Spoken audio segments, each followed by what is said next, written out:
युद्ध, महामारियां, नफरत और प्रकृति का गुस्सा। क्या आपको भी कभी कभी लगता है कि हमारी दुनिया धीरे धीरे तबाही की तरफ बढ़ रही है? हिंदू धर्म ग्रंथों की माने तो हम इस समय कलयुग यानी अधर्म के दौर में जी रहे हैं, लेकिन सबसे बड़ा सवाल, क्या कलयुग सच में खत्म होने वाला है? और अगर हाँ तो कब और कैसे? इंटरनेट पर आपको ऐसी हजारों वीडियो मिल जाएंगी जो दावा करती हैं कि कलयुग के बस कुछ ही साल बचे हैं। कोई कहता है 2025 में अंत होगा, तो कोई कहता है कलयुग का अंत आ चुका है।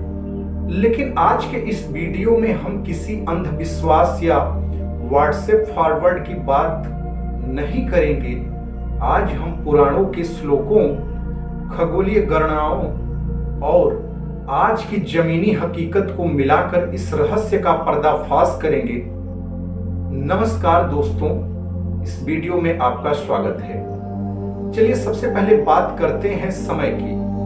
हिंदू काल चक्र के अनुसार समय सीधा नहीं चलता, बल्कि एक पहिए की तरह घूमता है। इसमें 4 युग होते हैं: सतयुग, त्रेता, द्वापर और कलयुग। इन चारों को मिलाकर बनता है एक महायुग। अब यहां ध्यान से समझिए, ग्रंथों के अनुसार कलयुग की कुल उम्र 4,32,000 साल है। और कलयुग की शुरुआत कब हुई थी? महाभारत के युद्ध खत्म होने के कुछ समय बाद, यानी आज से लगभग 5,128 साल पहले। इसका मतलब सीधा है, 4,32,000 में से अगर हम 5,128 साल घटा दें तो बचते हैं 4,26,872 वर्ष। यानी तकनीकी रूप से कलयुग का अंत होने में अभी 4,26,000 साल से ज्यादा बाकी है। तो फिर इंटरनेट पर ये जो अफवाहें उड़ती हैं, क्या ये फालतू हैं? आइए थोड़ा और गहराई से चलते हैं। भले ही कलयुग को खत्म होने में लाखों साल बाकी हों, लेकिन श्रीमद् भागवत पुराण और विष्णु पुराण में कलयुग के अंत के जो लक्षण बताए गए हैं वो आज बिल्कुल सच साबित होते दिख रहे हैं। जरा इन भविष्यवाणियों पर गौर कीजिए।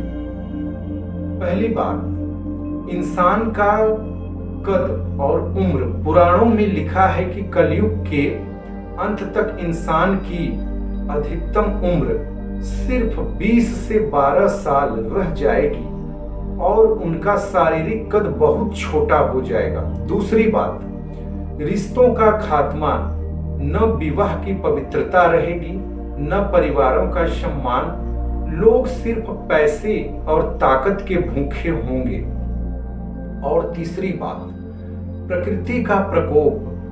अकाल पड़ेगा, नदियां सूख जाएंगी, मौसम पूरी तरह बदल जाएगा। जब बारिश की जरूरत होगी तब सूखा पड़ेगा, और जब फसल तैयार होगी तब बाढ़ आएगी। अब सोचिए, क्या ये सिर्फ धार्मिक बातें हैं? आज क्लाइमेट चेंज के कारण मौसम का चक्र बिगड़ चुका है, ग्राउंड वाटर खत्म हो रहा है, सोशल मीडिया पर डिप्रेशन और रिश्तों का टूटना आम हो चुका है। यानी भले ही कलयुग का अंतिम वर्ष दूर हो, लेकिन कलयुग के लक्षण अपने पीक पर, सर्वोच्च स्तर पर कुछ दिखाई पड़ रहा है। तो फिर अंत कैसे होगा? पुराणों के अनुसार जब कलयुग में पाप अपनी सारी हदें पार कर देगा, तब भगवान विष्णु का 10वां और अंतिम अवतार होगा, कल्कि अवतार। ग्रंथों के मुताबिक उत्तर प्रदेश के संभल नामक स्थान पर विष्णु यश नामक ब्राह्मण के घर भगवान कल्कि का जन्म होगा। वो एक सफेद घोड़े पर सवार होकर आएंगे और उनके हाथ में एक चमकती हुई तलवार होगी। लेकिन यहाँ एक ट्विस्ट है। बल्कि कल की अवतार सिर्फ इंसानों को नहीं मारेंगे, वो उस सोच और अधर्म का अंत करेंगे जो इंसानों को जानवर बना चुकी होगी। इसके बाद पृथ्वी पर एक भयानक प्रलय आएगी, मूसलाधार बारिश होगी जिससे पूरी धरती जलमग्न हो जाएगी और सब कुछ साफ यानी रीसेट हो जाएगा। दोस्तों, कलयुग के अंत की इस कहानी से हमें क्या शिक्षा मिलती है? क्या हमें हाथ पर हाथ धरे बैठे रहना चाहिए कि लाखों साल बाद कोई आएगा और सब ठीक करेगा? श्रीमद् भागवत गीता में एक बहुत खूबसूरत बात कही गई है, युग सिर्फ बाहर नहीं बदलता, युग हमारे भीतर भी बदलता है।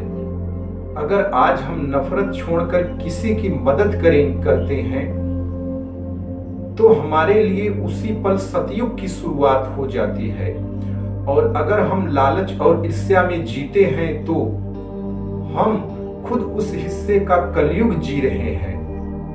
दुनिया का अंत कब होगा यह हमारे हाथ में नहीं, लेकिन इस दुनिया को रहने लायक बनाए रखना, प्रकृति को बचाना और इंसानियत को जिंदा रखना, यह पूरी तरह हमारे हाथ में है। आपको क्या लगता है, क्या हम सच में कलयुग के सबसे बुरे दौर की तरफ बढ़ रहे हैं? कमेंट करके जरूर बताइए।